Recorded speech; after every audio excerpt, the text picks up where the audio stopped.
எம்ஜிஆர் அதிமுகவை உருவாக்கும் போது கட்சி விதிகள்ல அதிகமா கவனம் செலுத்தினாங்க. இதற்கு காரணமே திமுக பொதுக்குழு உறுப்பினர்கள் கூடி அக்கட்சிக்காக உழைச்சு தன்னை எளிதா நீக்கிட்டாங்க அப்படிங்கிற ஆதங்கம் தான்.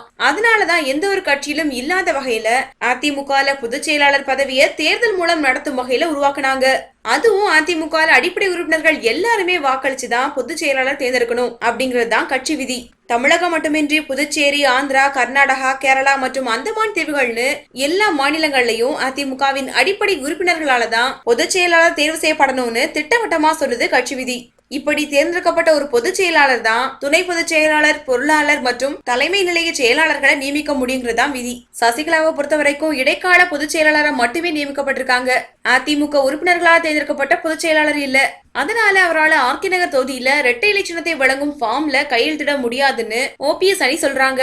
அதே மாதிரி பொதுச் செயலாளர்னு ஒருத்தங்க இல்லாத நிலையில என்ன செய்யுதுங்கிறதையும் அதிமுக கட்சி விதி விவரிக்குது.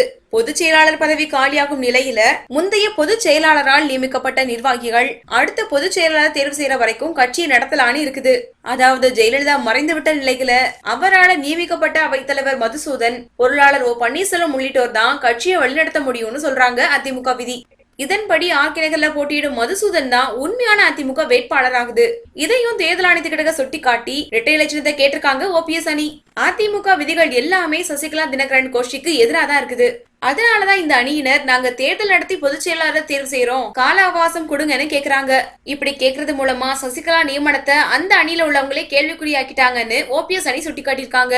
சசிகலா கோஷ்டி களமிறங்க லாபிகளுக்கு ஸ்லீப்பர் செல் செல்வாக்க செலுத்தாம இருந்தா நிச்சயம் ஓபிஎஸ் அணிக்கே அதிமுக போகும். லாபிஸ்டுகளுக்கு முயற்சிகள் கை கொடுத்தா அதிமுக அதிகாரப்பூர்வமா சிதறுவதை தவிர்க்க முடியாதுன்னு சொல்றாங்க டெல்லி வட்டாரங்கள்.